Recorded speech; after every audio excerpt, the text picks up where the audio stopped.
মসজিদ থেকে মাইক খোলার প্রক্রিয়া শুরু। লোকালয় ভিত্তিক শব্দবিধি পরিবেশ দপ্তরের নির্দেশিকা সূত্রেই খোলা হচ্ছে মাইক। জনবহুল এলাকায় রাত 10টা থেকে সকাল 6টা পর্যন্ত মাইক ব্যবহারের বিধিনিষেধ। ধর্মীয় স্থান, হাসপাতাল বা শিক্ষা প্রতিষ্ঠানের কাছে 40 ডেসিবেলের বেশি নয় মাইকের আওয়াজ, এমনটাই জানানো হয়েছে। রণজয় সিংহ রয়েছেন আমাদের সঙ্গে টেলিফোন লাইনে। রণজয়, কি বলা হচ্ছে?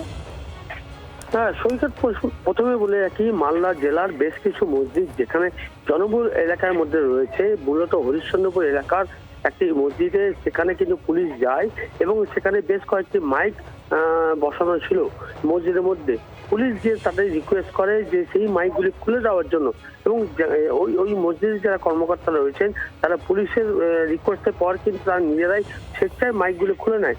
মূলত পরিবেশ দপ্তরের যে নিয়ম রয়েছে সেই নিয়মে কিন্তু তারা সেই মাইকগুলি খুলে নেন। মানে এক থেকে একাধিক মাইক কিন্তু সেখানে লাগানো হয়েছিল, এবং যে এলাকাটি জনবহুল এলাকা এবং সেখানে মাইকের যে ডেসিবেল ছিল, যে শব্দবিধি ছিল, তার চেয়ে অনেক বেশি শব্দবিধি নিয়মকে উল্লঙ্ঘন করে সেখানে সেই মাইক লাগানো হয়েছিল।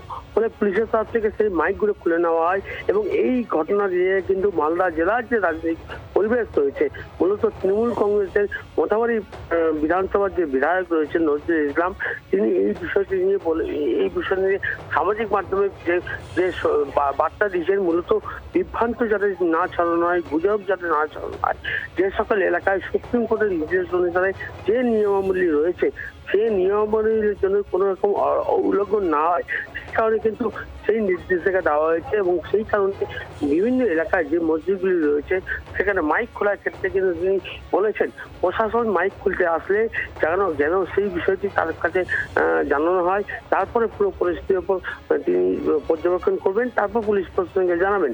কিন্তু দেখা গেছে হরিশ্চন্দ্রপুরে একটি এলাকা, যে এলাকায় জনবহুল এলাকা, সেখানে যে পুলিশ প্রশাসন যায় এবং সেখানে মাইক খোলা হয়েছে। পুরো নজর রাখবো। আপাতত ধন্যবাদ। আর আপনাদেরকে শোনাবো অবিজেপি রাজনৈতিক দলগুলির জনপ্রতিনিধিরা কে কি বলছেন।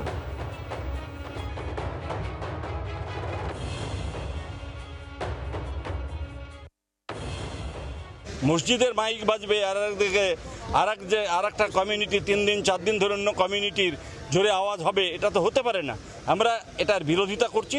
মসজিদে সারা জীবন মাইক বেজেছে এবং সেটা দূষণের যে নিয়ম থাকা উচিত সেটা মেনেই হচ্ছে। সুতরাং আমরা মসজিদের মাইক বন্ধ হবে আর অন্য কিছু হবে, এটা হতে পারে না। এর বিরোধিতা নিশ্চয়ই আমরা করব।